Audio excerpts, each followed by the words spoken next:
চললাম বান্ধবীর ছেলের বিয়েতে। বিয়ের আইবুড়ো ভাত অবশ্য আজকে, কালকে বিয়ে। তা আইবুড়ো ভাতে আমরা এইভাবেই না তত্ত্বের মতন সাজিয়ে নিয়ে যাই।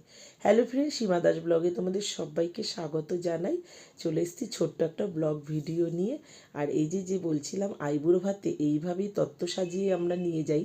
যার ছেলেমেয়েরই বিয়ে হোক না কেন, এইভাবেই কিন্তু আমরা আইবুড়ো ভাতে গিফটটা নিয়ে থাকি। আর এবার আমি অ্যাড হয়েছি, আগের ভিডিওতে কিন্তু আমি ছিলাম না। যাই হোক, আর বিয়ের গিফটটা কিন্তু আমরা 3-4 দিন আগেই দিয়ে গেছি, সেটা আর তোমাদের সাথে শেয়ার করা হয় না। আর এই যে এই বান্ধবী না, একটু অভিমান হয়েছে রানীর। আসলে ওই যে আমরা যখন হেঁটে ভিডিওটা করছিলাম, সেই ভিডিওতে ও ছিল না, তার জন্য একটু রাগ হয়েছে। আসলে কি বলো তো, যদিও এই বয়সে আমাদের রাগ হওয়াটা সাজে না। যাই হোক, এই যে এই তত্ত্বগুলো কিন্তু আমরা নিয়েছি। দেখো, তাওয়াল আছে, পাঞ্জাবি আছে, একটু একটু কসমেটিক্স আছে সামান্য, আর এই যে লজেন্স, বিস্কিট, এইসব দিয়ে সাজিয়েছি। এইটুকুই, মিষ্টিও আছে।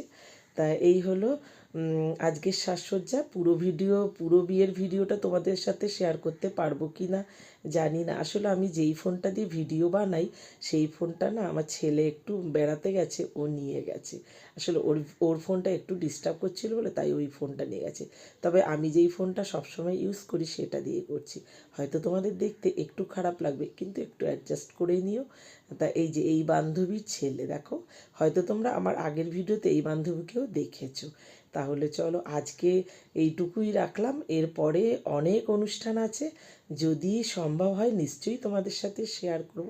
আসলে এই বয়সে এসে, আর আমরা যখন সব বান্ধবীরা এক হই, জানো তো, এর কথায় রাগ হচ্ছে, এই খুব হাসাহাসি হচ্ছে, মানে এরকমই চলে। আর এই সময় এই জিনিসটা কিন্তু ভীষণ দরকার সবার জন্য। আসি তাহলে, দেখা হবে পরের ভিডিওতে। সবাই ভালো থেকো, টাটা।